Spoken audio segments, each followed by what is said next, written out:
The first thing you see is a blinding white light. No, it isn't a nuclear bomb, it is the fluorescent white lights of a delivery room.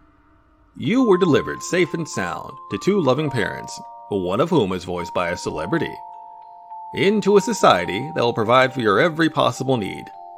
You decide this all sucks, and so you cry. And for the first couple years of your life, you don't really know how to do much else. Sleep, eat, poop, and cry, and almost never in the same order twice. You're pretty exhausting, if you didn't know. At some point, your mother will wean you off of her milk. You'll take your first steps, say your first words, and even put your clothes on all by yourself. And you won't remember any of it, because your hippocampus isn't really all there yet. At around 4 or 5 years old, you start to permanently learn things, which is good, because you're developing these things called special points. You can't spend them yet, but you want as many as possible, so your best bet is to imitate your parents and soak up as much experience as you possibly can. Your playtime will be different now, and you'll start to learn your place in the world and how to meaningfully interact with others, and even make your own choices. You grow and you learn. History, trade skills, marksmanship, and more, because the surface is a desolate nuclear wasteland ripe with savage tribals and feral mutated cannibals who will resist your offers of salvation.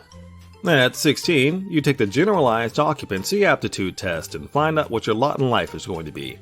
You get your very own Pip-Boy, a job, and lucky for you, plenty of special points to allocate thanks to your good upbringing. Because it's time to lock them special stats in, baby. Welcome to adulthood.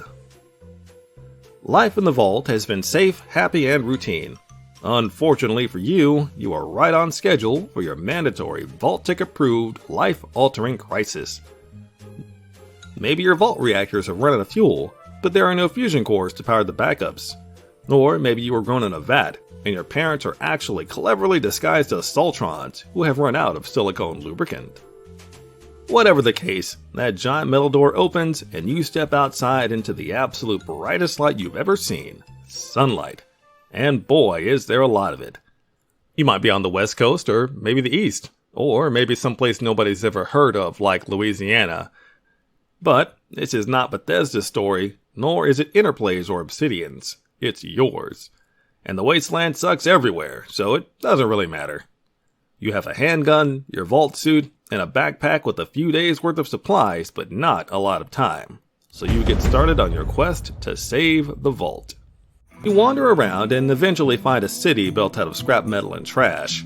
Vault-Tech told you the surface wouldn't have anything more than roaming bands of angry cannibals, but they'd never lie to you, right? Inside the town, you run into a doctor. You don't know what kind of doctor, but they give you some kind advice and make some jokes about your suit. He doesn't know where your quest item is, but he thinks the local barkeep might. You go there, but nobody exactly cares about your quest, and nobody wants the old world money you offer them either. Only bottle caps. All seems lost when a friendly do-gooder with a dog overhears your plight, and offers to pay you in caps in exchange for helping him scavenge some old world ruins, and you agree. Maybe for the money, maybe out of the goodness of your heart, maybe you plan on robbing him because you like his code. The three of you find the building he mentioned, and you head inside. When the lights come on, you're surrounded. That do-gooder is actually no good raider scum, and you learn your first surface life lesson. Trust no one. Suddenly, someone wearing a suit of armor explodes to the door, and before anyone can figure out what's going on, they attack. The raiders don't stand a chance, and with them scattered, you make your move. This isn't how you expected your first day to go, but hey, war never changes and you've been trained for this. Just like in the simulations, your Vault-Tech assisted targeting system gives you unmatched accuracy, and the two of you gun them down without breaking a sweat. The guy in armor doesn't stay for long, as he's a bounty hunter and he's already got another target lined up. Grateful for his assistance, you learn your second surface life lesson. To the victor go the spoils. These guys have weapons, armor, and those bottle caps everyone wanted earlier. Coming out of the experience, somewhat stronger, somewhat smarter, and with some fresh new equipment and a backpack full of junk, ammo, and chems, you head back to town. You sell everything you don't need, buy yourself a hot meal of questionable origin, and as you eat, a desperate wastelander with a weird hat runs up to you and begs for your help. You literally just learned this lesson though, and you ignore him. You eat well, and you sleep well, and in the morning, you forge ahead on your way. As you travel, you spot a burning town in the distance with hulking green men trashing everything in sight. You decide you can take them, and using your newly acquired gear, you put a stop to their rampage. As you patch yourself up, you spot a familiar hat in the rubble. Time for Surface Life Lesson 3. Choices have consequences. As you catch your breath, the dog from yesterday approaches you. He seems friendly now, and with the raiders gone, he needs a new master and you need a friend. And as you explore the wasteland, you make lots of friends, including a guy in power armor, a chef with an unexplainable but adorable accent, a chem-addicted martial artist, and a ghoul who claims he used to be president of the United States. A month passes, maybe 2. People across the wasteland know your name now, and the local radio DJ spreads a word of your deeds, both good and bad.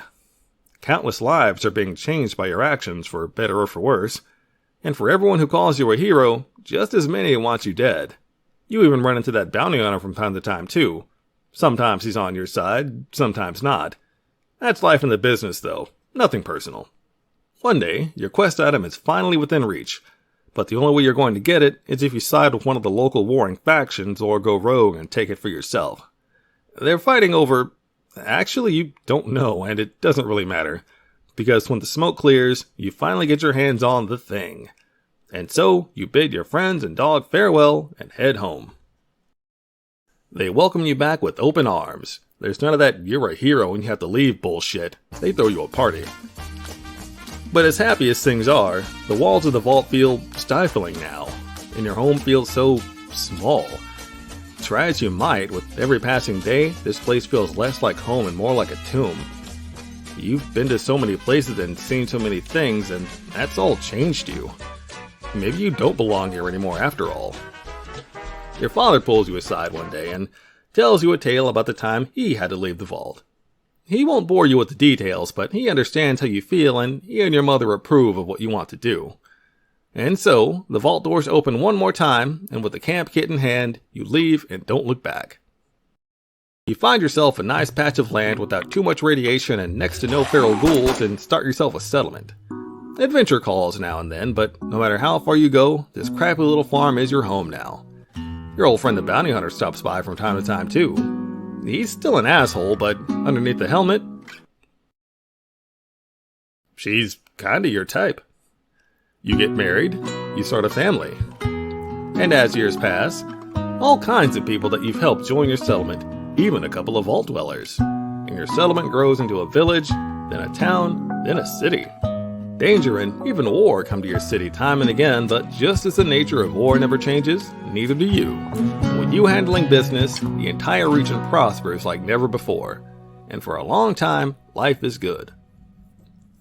These days, you're somewhere in your late 40s.